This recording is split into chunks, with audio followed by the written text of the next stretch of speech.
दूर घाटी के दक्षिण में मजारा नाम का एक गांव है। वहां के बासमती चावल विश्व भर में प्रसिद्ध हैं। वहां छंगू नाम का एक चरवाहा अपनी बूढ़ी माँ के साथ झोपड़ी में रहता था। उसकी माँ गांव के जमींदार के खलिहान का काम करती थी।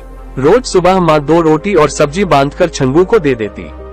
छंगू सुबह अपने घर से निकल पड़ता, फिर अड़ोस पड़ोस के 2-3 गांवों से गाय इकट्ठी करता, उन्हें जंगल में चरने को हाँक देता। छंगू उन्हें पास के जंगल में ले जाता। वहाँ एक छोटी नदी बहती थी। वही वो दोपहर को नदी किनारे बैठ रोटी खाता, पानी पीता। शाम को डंगरों के साथ लौटता, गायों को उनके मालिकों के घरों में छोड़ देता। इसके बदले में किसी घर से उसे अनाज, किसी से साग सब्जी, कहीं से तेल घी, कहीं से गुड़ वगैरह मिल जाता। बस माँ बेटे का उसी से गुजर बसर होता। एक शाम छंगू जंगल से गाय चराकर लौट रहा था। उसने देखा गायों के झुंड में एक सफेद रंग की साफ सुथरी गाय भी है। छंगू ने सोचा शायद किसी ने नई गाय ली होगी, पर गाय है किसकी, किसके घर इस गाय को छोड़ूं? चलो गायों को छोड़ते समय पता चल ही जाएगा कि वो सफेद गाय किसकी है।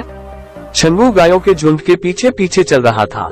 अचानक उसने देखा सफेद गाय झुंड में है ही नहीं। वो चिंता में पड़ गया कि अब वो सफेद गाय के मालिक को क्या जवाब दूंगा। जैसे तैसे उसने सभी गायों को उनके घरों में छोड़ दिया। किसी ने भी सफेद गाय के बारे में कुछ नहीं कहा। छंगू ने चैन की सांस ली। उसने सोचा सफेद गाय पहले ही अपने घर पहुंच गई होगी। सुबह जंगल को निकलूंगा तब सफेद गाय के मालिक का पता लग जाएगा। दूसरे दिन छंगू ध्यान से सब घरों से गायों को इकट्ठा करता हुआ जंगल में पहुंचा। उसने गायें गिनी, वे गिनती में पूरी थी, पर उनमें सफेद गाय न थी।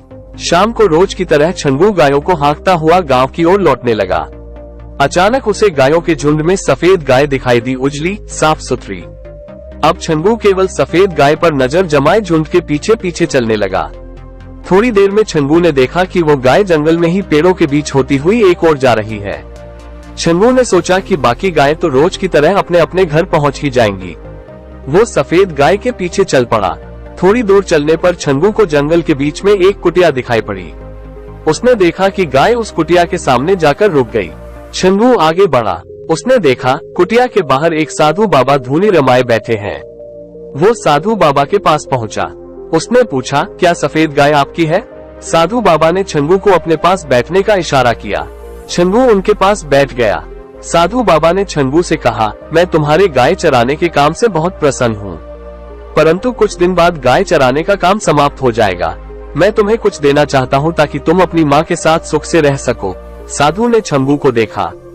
उन्होंने चिमटा उठाया, राख में से कुछ कोयले चुने और उन्हें छंगू की ओर बढ़ा दिया। पर छंगू ने बाबा से कहा, यदि आप मुझे कुछ देना चाहते हैं तो कोई वरदान दे दे। साधु बाबा ने कहा, ईश्वर का नाम लेकर तुम किसी बीमार आदमी को छुओगे तो वह ठीक हो जाएगा। छंगू साधु बाबा को प्रणाम कर चल पड़ा। रास्ते भर छंगू साधु बाबा की बातों को सोचता रहा। गांव के नजदीक पहुंचा। उसे पता चला कि उसकी बूढ़ी माँ के साथ गांव के कुछ लोग उसे ढूंढ रहे हैं। छंगू ने गांव वालों को सब बातें बता दी। इस पर गांव वालों ने कहा, हम भी साधु बाबा के दर्शन करने चलेंगे। शाम का समय था। छंगू गांव वालों को लेकर जंगल की ओर चल पड़ा। उस जगह पहुंचा, पर वहां उन्हें कुटिया न मिली। साधु और गाय का कुछ पता न था। बस एक स्थान पर राख अवश्य पड़ी थी। उसमें कुछ कोयले सुलगते नजर आ रहे थे। गांव वालों ने छंगू को बहुत बुरा भला कहा। किसी को भी छंगू की बातों पर विश्वास नहीं हुआ। वे उसे अकेला छोड़ गांव को लौट गए। छंगू इधर उधर घूमता रहा, पर उसे कुछ हाथ न लगा। छंगू भी अपने घर चला गया। रात भर साधु बाबा और गाय के बारे में सोचता रहा। रोजाना छंगू गाय चराने जाता और शाम को लौट आता। इसी तरह 1 वर्ष बीत गया। अब छंगू के पास थोड़ी ही गाय चराने के लिए रह गई थी। गांव के अधिकतर लोगों ने अपने घरों पर ही ग्वाले रख लिए थे। छंगू को लगा कि साधु बाबा की बातें सच साबित हो रही हैं। एक दिन छंगू को पता चला कि गांव का जमींदार बहुत दिन से बीमार है। वैद्य हकीम की दवा का उस पर कोई असर नहीं हो रहा है। वो जमींदार के घर पर पहुंचा। जमींदार भी छंगू की साधु बाबा वाली बात सुन चुका था। जमींदार ने छंगू को अपने पास बैठाया और अपनी बीमारी के बारे में बताया। छंगू बोला, भगवान ने चाहा तो आप ठीक हो जाएंगे। थोड़ी ही देर में गांव वालों की भीड़ इकट्ठी हो गई। गांव के वैद्य और हकीम भी वहां खड़े थे। कुछ लोग छंगू का मजाक उड़ा रहे थे। कुछ कह रहे थे कि आज साधु बाबा के इस चेले की असलियत पता लग जाएगी। छंगू ने ईश्वर का नाम लेकर जमींदार को छू लिया तो जैसे चमत्कार हो गया। जमींदार का रोग गायब हो गया। सब छंगू को श्रद्धा से देखने लगे। वैद्य हकीम थगे से रह गए। जमींदार ने रुपयों की गड्डी छंगू की ओर बढ़ा दी। बोले, लो छंगू, ये रहा तुम्हारा इनाम। परंतु छंगू ने कहा, ये धन आप गरीबों में बांट दें। उस दिन से छंगू बीमार गांव वालों को स्वस्थ करने में जुट गया। वो किसी से कुछ नहीं लेता था। जो चलकर उसके पास नहीं आ सकते थे, छंगू स्वयं उनके पास पहुंच जाता। एक गांव से दूसरे गांव की यात्रा में ही उसका समय बीतने लगा। दूसरों का दुख दूर करके छंगू को खुशी मिलती थी। दोस्तों, अगर आपको ये कहानी पसंद आई तो इसे ज्यादा से ज्यादा शेयर करें।